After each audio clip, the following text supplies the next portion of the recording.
We interrupt this program to bring you an important Wayfair message. Wayfair's got style tips for every home. This is Nicole Byer, helping you make those rooms flyer. Today's style tip: when it comes to making a statement, treat bold patterns like neutrals. Go wild! Like an untamed animal print area rug under a rustic farmhouse table from Wayfair.com. Ooh, fierce! This has been your Wayfair style tip to keep those interiors superior. Wayfair, every style, every home.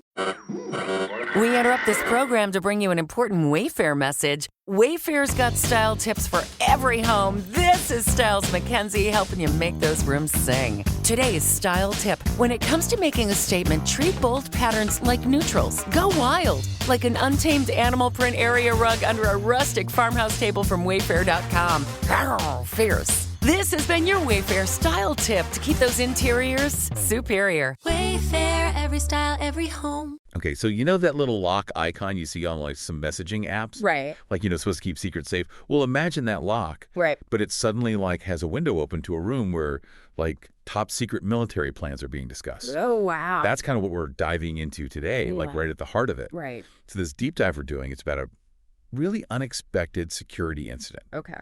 That happened just last month, actually, in March 2025. Yeah. And it involves the messaging app Signal. Oh, okay. So we're going to kind of like unpack how Jeffrey Goldberg, the editor-in-chief of the Atlantic, Right. he accidentally ended up in a digital space where really, really senior Trump administration officials were actually strategizing military operations against Houthi rebels in Yemen. Oh, wow. So our goal here isn't just to like rehash the headlines that everybody saw. Right. We've actually dug deep. We've looked at a ton of reports from The Atlantic, The Guardian, The New York Post, NPR, PBS, the WSJ, and even AP News. We looked at them all to really, really understand what happened here, like why it carries so much weight, and like what are the even bigger questions that it raises about technology security and just how governments communicate in this like totally connected world that we're in now. Yeah.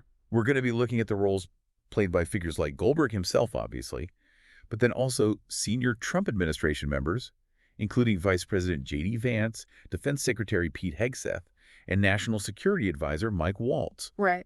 Even Director of National Intelligence Tulsi Gabbard and CIA Director John Ratcliffe in the aftermath of this whole thing. Wow, that's a lot of people. So, okay, so like how does the editor of a major publication like The Atlantic just like end up in a chat about potential military strikes? It's like you said, it's kind of random. Yeah. So Jeffrey Goldberg, the top editor at The Atlantic, for reasons that we still don't fully understand, he just got added to this Signal group chat. Oh, wow. But this wasn't just a casual group chat, you know? This chat included like really, really senior Trump administration officials. Like who? We're talking about the vice president. Wow. The Secretary of Defense, and even the National Security Advisor. So like the top people? Yeah, they were actively discussing planned military actions in this chat. And when you say military actions, we're talking about something significant. Right. Oh, yeah, not just like routine exercises or something. No. The core of their conversations, they were focused on impending military attacks against Houthi rebels in Yemen. Oh, wow. So that like immediately elevates how serious this whole situation is. Right. We're talking about discussions that involve potential deployments of troops, specific targets that they were looking at, and even the potential for this to like cause consequences internationally. So this is serious stuff. Very serious. Now, Signal has this reputation for being like super secure. Right. Right. Like its big draw is that end-to-end encryption. Right. That's like what everybody talks about with Signal. Yeah. So the fact that this happened on Signal, it almost feels like a contradiction. Yeah, that's a really good point. I mean, Signal has built its reputation on being so secure because of that encryption. Right. Which basically means that only the people in the chat, the people who are meant to receive the messages can actually read them. Right. Like they can decipher them. So because this happened on Signal, it really highlights that security isn't just about the technology itself. Okay. There's a human element here that plays a huge role. So like user error. Exactly. Yep. Even the most secure platform, the most like technologically advanced platform can still be vulnerable if a user makes a mistake. Right. And in this case, that mistake was adding someone to the chat who wasn't supposed to be there. Oh, wow. And it makes you wonder, even with such strong encryption, are platforms like this really designed for these kinds of super sensitive government discussions if they're not following the most basic user protocols? That's a good question. Like, you have to wonder. Because even though Signal's end-to-end encryption secures the messages themselves, that system of adding and removing people from a group relies on users to do it right. Right. And that's not protected by the same level of encryption. So Goldberg finds himself in this unexpected digital space, realizes what's going on, and decides to report on it. Right. That's a big decision. Oh, it is a huge decision. Once Goldberg understood what they were talking about in the chat and realized he was added there by mistake, he started publishing parts of the conversations in the Atlantic. Oh, wow. And that's when the details of these planned military operations started to become public. And these weren't just like vague outlines of plans or something, right? Like Yeah. what kind of details were actually revealed? No, the stuff that was leaked was really detailed. Right. Defense Secretary Pete Hegseth, he reportedly went into a lot of detail about the specific types of aircraft and weapons that they were planning to use. Like what? He mentioned things like F-18 fighter jets, MQ-9 drones, even Tomahawk cruise missiles. And it's even reported that the published parts of the chat talked about potential targets and the order in which they were going to attack them. So that's really specific. Very specific. And when this kind of detail gets out, it obviously raises serious concerns about what's called operational security, Right. which basically means protecting sensitive information about military operations so that your enemies don't get an advantage. Right. So if these details are just out in the open, it could potentially allow the Houthi rebels to anticipate and figure out how to counter those plans. So it could really change things on the ground. Exactly. Okay. So this is where things get even more complicated. There. Because then there's the Trump administration's response to all of this. Right. And it wasn't exactly a straightforward admission that something went wrong, was it? That's one way to put it. Yeah. The official stance from the Trump administration, and they repeated this over and over again, President Trump himself, intelligence officials like Director of National Intelligence Tulsi Gabbard and CIA Director John Ratcliffe, they all said that no classified information had been leaked. Oh, wow. They said that everything that was discussed in that chat was within the rules and that there was no actual security breach. But that seems to go against the fact that there was detailed information about weapon systems and attack sequences. Right. That ended up in a news publication. Right. It sounds like it was more than just general ideas about strategy that they were sharing. Right. That's exactly the point. That's what caused all this concern, Right. and that's what sparked bipartisan concern in Congress. Oh, wow. So despite the administration's assurances, lawmakers from both parties, From both sides. yes, they called for investigations into this whole incident. So they didn't buy it. No. And they weren't just worried about what was said in those chats, but also the fact that such sensitive matters were even being talked about on a platform that wasn't officially approved by the government. Right, because there are those specific systems, right? Exactly. There are communication systems that are specifically approved and secured by government agencies, and often they have even more security and oversight than commercial apps do. Gotcha.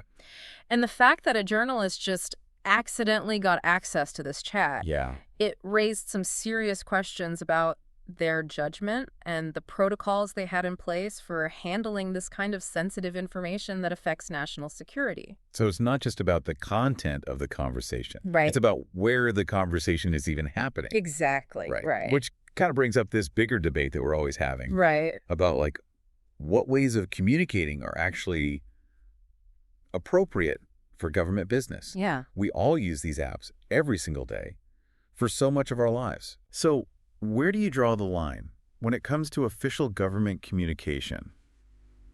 Especially when we're talking about things like national security. Yeah. That's the million-dollar question. Yeah.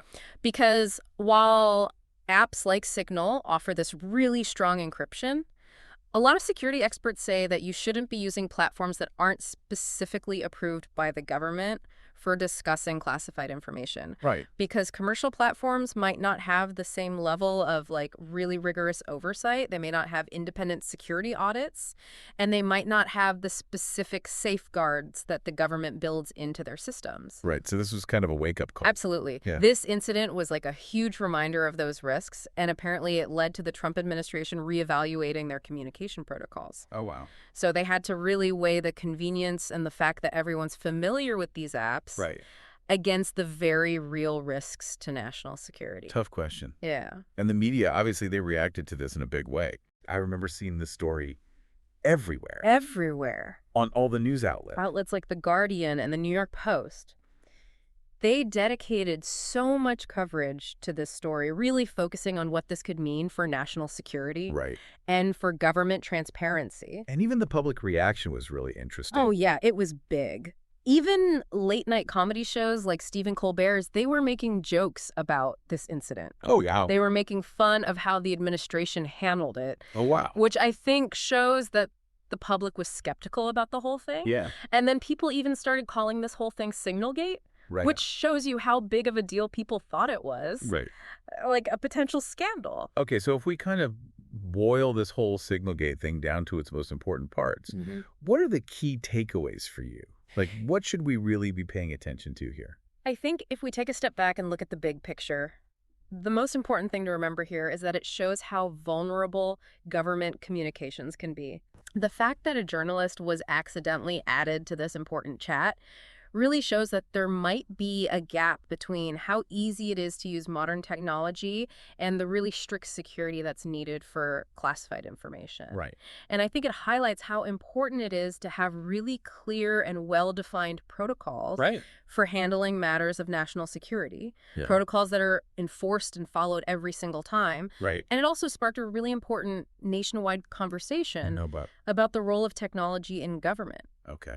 how crucial it is to protect privacy, and how essential it is to have top-notch security at the highest levels of government. So we've taken a really deep dive into this signal security breach, and it's pretty clear that this wasn't just a small mistake. Yeah. It really shows us how complicated it is to handle sensitive information in this digital world that we live in. Exactly. And it leaves us with a question that we all need to think about. What's that? Given how useful and common these modern communication tools are, how can governments make sure that they're being efficient while also maintaining that really strict level of security that's needed to protect sensitive information? It's a tough question. Yeah. And there's no easy answer. No.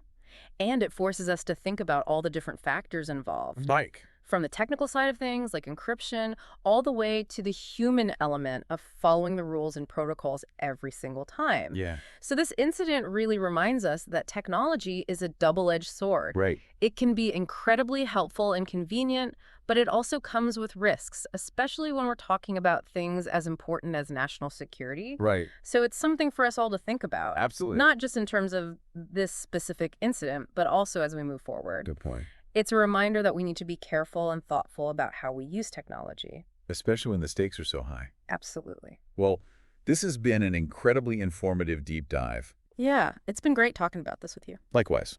Until next time. See ya. Take care. It is Ryan Seacrest here. There was a recent social media trend which consisted of flying on a plane with no music, no movies, no entertainment. But a better trend would be going to ChumbaCasino.com. It's like having a mini social casino in your pocket. Chumba Casino has over 100 online casino-style games, all absolutely free. It's the most fun you can have online and on a plane. So grab your free welcome bonus now at ChumbaCasino.com. Sponsored by Chumba Casino.